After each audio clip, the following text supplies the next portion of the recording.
नमस्कार. राज्याचे माजी मुख्यमंत्री पृथ्वीराज चव्हाण यांनी एक विधान केलंय. त्या विधानाला त्यांनाही ज्या गोष्टीला सामोरं जावं लागलंय त्याचाही उल्लेख आहे आणि त्यासोबत त्यांनी देवेंद्र फडणवीसांचं कौतुक देखील केलंय. ते म्हणतात की जी चूक उद्धव ठाकरे किंवा याआधी घडली ती चूक देवेंद्र फडणवीसांनी केली नाही, म्हणूनच फडणवीसांचं सरकार दीर्घकाळ टिकलं. याबाबत पृथ्वीराज चव्हाण काय म्हणतायत ते तुम्ही एकदा शांतपणे ऐका. आघाडी होते त्यावेळेला वित्त खातं आणि गृह खातं ही दोन्ही खाती मुख्यमंत्र्यांच्या गटाकडे असलीच पाहिजेत. स्वतः मुख्यमंत्र्यांनी ठेवावी, अगर आपल्या विश्वासू सहकार्याकडे द्यावीत. पण ही मित्र पक्षाकडे किंवा दुसऱ्या पक्षाकडे देणं हे अतिशय चुकीचं आहे स्थैर्याच्या दृष्टीनं. त्याचा प्रत्यय आजही आलेला आहे आणि ते देवेंद्र फडणवीसने बरोबर केलं. त्यांनी बरोबर गृह खातं आणि वित्त खातं आपल्याकडे ठेवलं, ते कोणाला दिलं नाही, शिवसेनेला दिलं नाही. आलं लक्षात. आता पृथ्वीराज चव्हाण ज्या विषयावर बोलतायत त्याच विषयामध्ये पृथ्वीराज चव्हाण देखील चुकले आहेत. म्हणजे ते सल्ला उद्धव ठाकरेंना तर देत आहेत किंवा ते चुकल्याचं सांगतायत, पण स्वतः देखील ते चुकलेले होते. काँग्रेसच्या मंडळींना चुकले होते असं म्हणणं जरा कठीण जातं, कारण काँग्रेसचं असं आहे की त्यांना त्यांचा पक्ष जे सांगतो तेच करावं लागतं. त्यामुळे पृथ्वीराज चव्हाणांना मुख्यमंत्री पदाची धुरा देताना काँग्रेसनं जी चूक केली होती तीच चूक उद्धव ठाकरेंनी पण केलेली आहे. अर्थात उद्धव ठाकरे आणि त्यांचा पक्ष ही चूक आधीपासून करत आलेला आहे. चूक कोणती आहे? राज्याच्या मुख्यमंत्र्यांनी वित्त आणि गृह ही दोन खाती स्वतःकडे ठेवावीत असं पृथ्वीराज चव्हाणांना वाटतं. यामुळं सरकार स्थिर राहतं, मुख्यमंत्र्यांचा मंत्रिमंडळावर वचक राहतो आणि त्या वचकामुळे सरकारच्या स्थिरतेवर परिणाम होतो. त्यामुळे ते केलं जावं असं पृथ्वीराज चव्हाणांना वाटतं. खरंच असं किती वेळेला घडलंय आणि सरकार अस्थिर झालीत हे आपल्याला बघावं लागेल. 2014 ते 2019 या कालखंडामध्ये देवेंद्र फडणवीस राज्याचे मुख्यमंत्री होते. राज्याचा गृह विभाग देवेंद्र फडणवीसांनी स्वतःच्याकडे ठेवला आणि भारतीय जनता पक्षाच्याच व्यक्तीकडं म्हणजे सुधीर मुनगंटीवार यांच्याकडं अर्थ खातं देण्यात आलं. आता अर्थ खात्यावर भाजपचा वचक होता आणि गृह मंत्रालय स्वतः देवेंद्र फडणवीस यांच्याकडेच असल्यामुळं गृह मंत्रालयावरही देवेंद्र फडणवीसांचाच ताबा होता, नियंत्रण होतं. त्यामुळं फडणवीसांचं सरकार 5 वर्ष टिकलं हा पृथ्वीराज चव्हाण यांचा दावा फडणवीसांच्या बाबतीत खरा वाटू लागतो. जरा मागं आपण गेलो म्हणजे हे सुरुवात कुठून झाली? 1995च्या आधी पहिल्यांदा आणि एकदाच गृह विभाग हा पद्मसिंह पाटलांच्याकडे देण्यात आला होता. अदरवाईज गृहमंत्रीपद हे मुख्यमंत्र्यांकडेच असायचं. एकदाचा अपवाद आहे की ते पद्मसिंह पाटलांच्याकडे देण्यात आलं होतं. आता 1995ला आघाडीचं सरकार राज्यामध्ये आलं आणि त्यावेळेला सत्ता वाटपाच्या फॉर्म्युल्यामध्ये मुख्यमंत्रीपद शिवसेनेकडं तर तुल्यबळ असलेल्या भाजपकडे गृह आणि अर्थ ही दोन महत्वाची खाती गेली. त्यावेळेला गोपीनाथ मुंडे गृहमंत्री झाले आणि अर्थ मंत्रालयाचा कारभार सुरुवातीला हशू अडवाणी यांच्याकडे गेला. पुढे अर्थमंत्री बदलत गेले.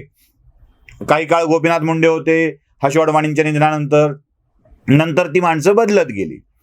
आता गृहमंत्री पदाचा पदभार या दोन पक्षाकडे असल्यामुळे, वेगवेगळ्या पक्षाकडे असल्यामुळं काय झालं बघा.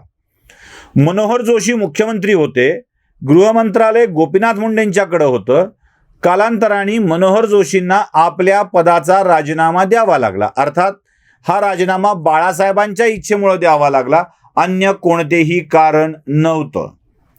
त्यानंतर नारायण राणे आले. त्यांना मिळालेला कार्यकाळ हा थोडा होता, कारण आता पुन्हा अटलजींच्या निवडणुकीसोबत निवडणुका झाल्या तर सत्तेवर येईल असं वाटलं आणि त्यातून नारायण राणे यांचा कार्यकाळ देखील 4-6 महिन्यांनी कमी झाला. नाहीतर अदरवाईज नारायण राणे देखील म्हणजे पुढे अजून 4-6 महिने महाराष्ट्राचे मुख्यमंत्री राहू शकले असते, पण ते घडलं नाही. पुढे ही दोन मुख्यमंत्री त्या 5 वर्षाच्या कालखंडात झाली. 1995 ते 2014 हा साधारण 20 वर्षाचा कालखंड. यात आपल्या संकेताप्रमाणे, नियमाप्रमाणे 4च मुख्यमंत्री व्हायला हवे होते, पण 2014 पर्यंत महाराष्ट्रानं 8 मुख्यमंत्री बदलले. म्हणजे सतत एक सत्तेची अस्थिरता राहिलेली आहे. मनोहर जोशी, त्यानंतर नारायण राणे, त्यानंतर विलासराव देशमुख, त्यानंतर सुशीलकुमार शिंदे, पुन्हा विलासराव देशमुख, विलासराव देशमुखांच्या नंतर अशोक चव्हाण, निवडणुका झाल्या, अशोक चव्हाणच पुन्हा मुख्यमंत्री बनले, त्यानंतर पृथ्वीराज चव्हाण. अशी 8 मुख्यमंत्री 20 वर्षाच्या कालखंडामध्ये महाराष्ट्रानं बघितली. पण 2014 ते 2019 या कालखंडामध्ये एकटे देवेंद्र फडणवीस मुख्यमंत्री झाले. 2019ला पुन्हा सत्तांतर झालं, उद्धव ठाकरे महाराष्ट्राचे मुख्यमंत्री बनले आणि 2.5 वर्षाचा कालखंड संपण्याच्या आतच भांडणाला सुरुवात झाली आहे. आणि भांडणाचे मुद्दे कोणते आहेत बघा. आमदारांचा आक्षेप आहे की आम्हाला निधी व्यवस्थित मिळत नाही.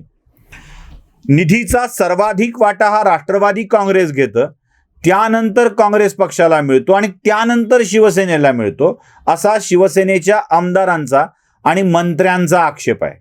म्हणजे अर्थ विभागाच्या वतीनं देण्यात येणाऱ्या पैशामध्ये गडबड होते आहे, पक्षपात होतो आहे, झुकतं माप 2 पक्षाला मिळतंय आणि शिवसेनेची वाट लागत चालली आहे, असं त्या आमदारांचं म्हणणं आहे.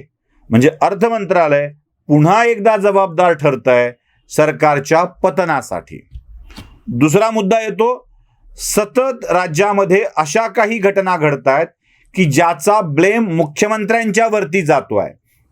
सुरुवात झाली पालघर चादूच्या हत्याकांडापासून, पत्रकारांना अटक करण्यापासून, लॉकडाऊनच्या काळात घडलेल्या घटना, दिले गेलेले पासेस, हे सगळं राष्ट्रवादी काँग्रेसच्या गृहमंत्र्यांच्याकडून घडलंय.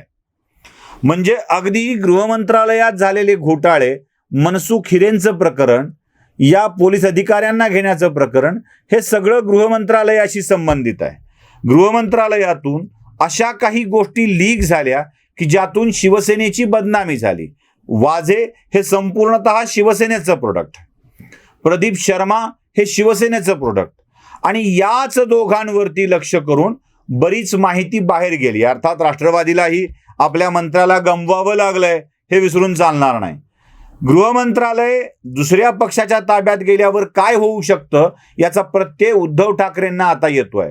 तुम्हाला आठवत असेल, राज्यामध्ये 2019ला सरकार स्थापनेची प्रक्रिया सुरू असताना भाजपचे अध्यक्ष चंद्रकांत पाटील यांनी जाहीरपणे पत्रकार परिषदेतून उद्धव ठाकरेंना हाच सल्ला दिला होता. चंद्रकांत पाटलांनी सरळ सरळ सांगितलं होतं की गृहमंत्रालय राष्ट्रवादीकडे देऊ नका. असं असतानाही ते दिलं गेलं आणि त्याचे परिणाम उद्धव ठाकरे आज भोगतायत. अर्थमंत्रालय आणि गृह खातं या दोन्ही गोष्टी मुख्यमंत्र्यांच्या जवळच्या माणसाकडे असाव्यात, असं असतानाही मुख्यमंत्र्यांनी त्या दुसऱ्याकडे दिल्या आणि त्याचे परिणाम भोगले जात आहेत. या सगळ्या गोष्टीचा विचार उद्धव ठाकरेंनी करण्याची गरज होती. पण अब पछताए क्या होत जब चिडिया चुग गई खेत, अशी स्थिती आहे. म्हणजे काँग्रेसच्या कालखंडामध्ये उद्योग मंत्रालय असं होतं बघा.